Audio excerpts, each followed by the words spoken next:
जय श्री राम। कोई भी हथियार खेचरी मुद्रा से बने वज्र शरीर को चोट नहीं पहुंचा सकता। ब्रह्मांड की सबसे महान प्रक्रिया कुंडलिनी जागरण में सिद्धि के लिए खेचरी मुद्रा और शांभवी मुद्रा में सफलता जरूरी होती है।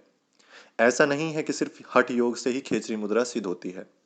राजयोग, कर्म योग, भक्ति योग, तंत्र योग से भी यह मुद्रा सिद्ध हो सकती है। इस मुद्रा के सिद्ध होने पर अचानक से जीभ पर बर्फ के समान ठंडा महसूस होता है, जो कि जीभ पर अवतरित हुए अमृत कणों की वजह से होता है। इससे जीभ उस समय अप्रत्याशित रूप से चिकनी महसूस होती है। ये जो अमृत है इसको इंग्लिश में नेक्टर बोलते हैं। बहुत जन इसको यूरोप के कुछ देशों में इसको एम्ब्रोशिया बोलते हैं। ये जो जीभ की सूक्ष्म ग्रंथियों द्वारा शरीर में घुल जाता है। ऐसा नहीं है कि ये अमृत शरीर में जाते ही शरीर को अमर बनाना शुरू कर देता है। ये अमृत मुंह से खाई अन्य चीजों की तुलना में उल्टे तरीके से काम करता है।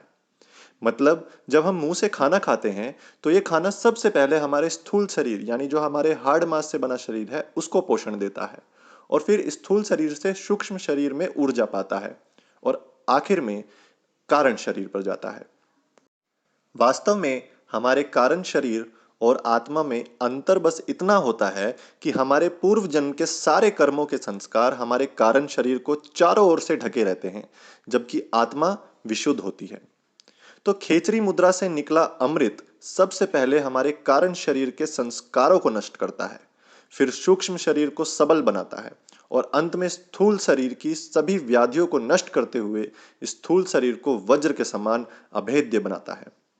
पर अजर से अमर बनने की प्रक्रिया बहुत ही लंबी होती है, जिसमें बहुत कम ही योगी, जो हमारे साधु संत सन्यासी योग तांत्रिक अघोरी ओघड़ भक्त जिसको भी आप कुछ भी कह लो, वो सफल हो पाते हैं। जीभ पर गिरे अमृत में एक अक्षर तत्व होता है, जिसकी वजह से इसका स्वाद अलग अलग योगियों को अलग अलग तरह से महसूस हो सकता है। ये अमृत के कण जब स्थूल शरीर में अपना काम शुरू करते हैं तो ये शरीर की हर सेल, हर कोशिका में बारी बारी घुसकर उसके नाभिक को जकड़ कर रक्षा कवच बना लेते हैं, जिससे वो कोशिका अजर अर्थात व्याधि रहित हो जाती है।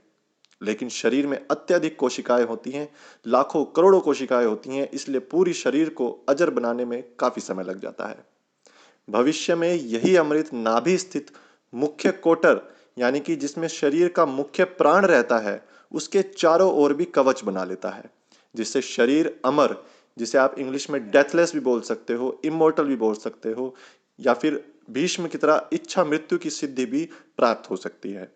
इस मुद्रा को सिर्फ योग्य गुरु के सानिध्य में ही सीखना चाहिए, क्योंकि हर बड़े फल देने वाली हर बड़ी साधना के बीच में कई डरावने अनुभव आते हैं, जिनसे पैदा हुए भ्रम से योग्य गुरु ही रक्षा करते हैं। जय जय श्री राधे।